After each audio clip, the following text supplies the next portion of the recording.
Hello everyone, di episode today's lesson kali ini kita akan bersama-sama belajar mengenai explanation text. Apa sih explanation text? Contohnya seperti apa? Tujuan dari explanation text apa? Generic structure-nya apa? Dan language features yang digunakan seperti apa? Oke, itu adalah bahasan yang akan kita pelajari di video kali ini. Oke, yuk kita mulai dengan mempelajari apa itu yang dimaksud dengan explanation text. Explanation text merupakan teks eksplanasi dalam bahasa Indonesia. Teks ini isinya berisi tentang penjelasan terkait proses terjadinya suatu fenomena atau kejadian. Dari judul explanation text biasanya menjawab pertanyaan mengenai kenapa dan bagaimana. Misalnya, kenapa terjadi tsunami, atau bagaimana terjadinya hujan, atau bagaimana manusia bernapas. Nah, semua itu merujuk kepada suatu proses. Ya, sebuah proses terjadi. Biasanya teks ini bisa ditemukan di buku sains, geografi, dan juga sejarah. Oke, jadi dari pengertiannya itu kita bisa melihat apa sih tujuan dari explanation text, yaitu untuk menjelaskan bagaimana atau mengapa suatu hal atau fenomena terjadi.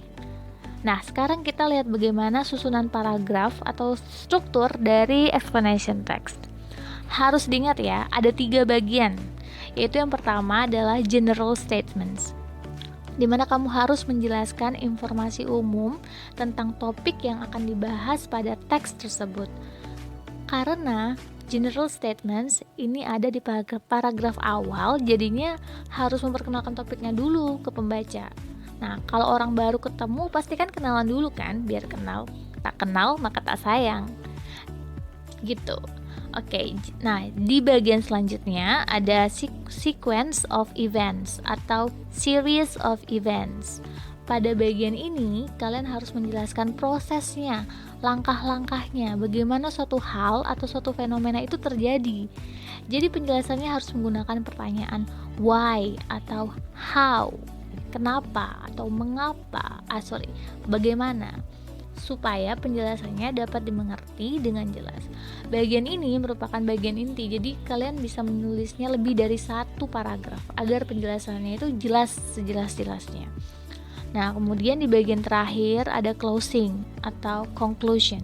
Sebenarnya ini opsional, jadi nggak wajib, jadi boleh ada, boleh enggak. Oke, next kita langsung ke language features atau unsur kebahasaan. Nah, unsur kebahasaan apa saja yang dipakai dalam menulis explanation text? Yang pertama menggunakan present tense. Tahu apa itu present tense?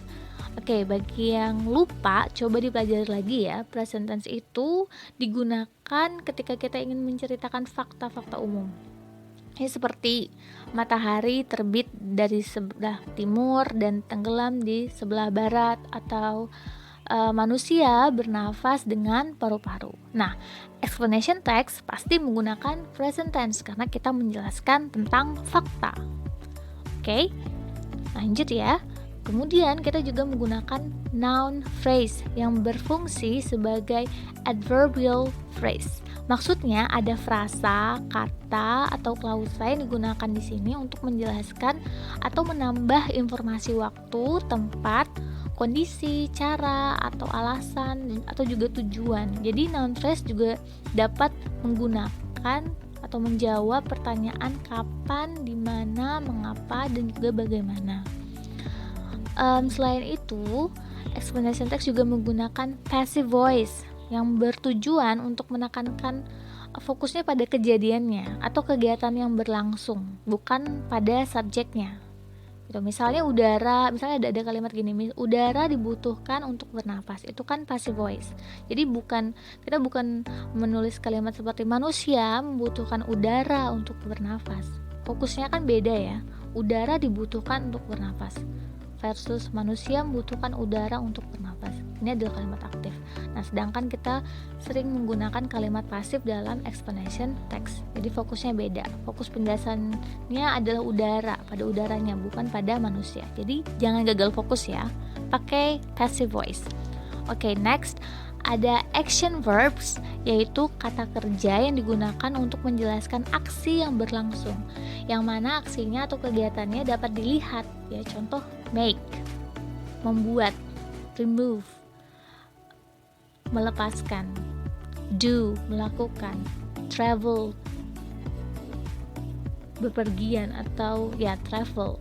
Jadi itu semua kan bisa dilihat. Jadi kalau ada yang bingung atau tanya, memang ada verbs yang tidak bisa terlihat aksinya?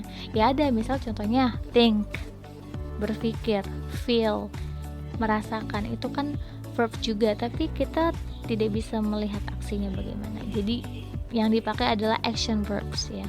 Jadi sudah paham? Oke, next lanjut.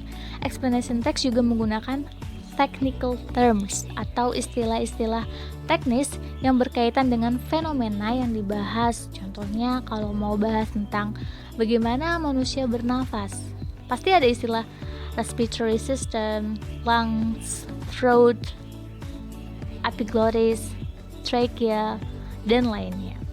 Nah, yang terakhir, explanation text menggunakan connectives or conjunction atau kata penghubung seperti first, second, then, next, finally, after, because, as a result.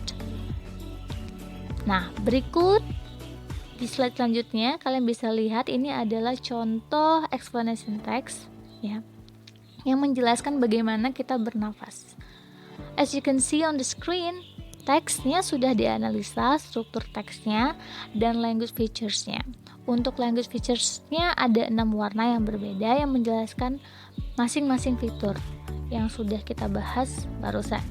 Warna merah itu untuk penggunaan simple present, ungu itu untuk noun phrase atau adverbial phrase, hijau untuk passive voice, biru untuk action verbs, pink untuk technical terms, dan yang terakhir coklat untuk connectives dan conjunctions. Oke, jadi bisa dilihat ya, dan tolong dicermati. Oke, jadi ini adalah akhir pembahasan di video kali ini.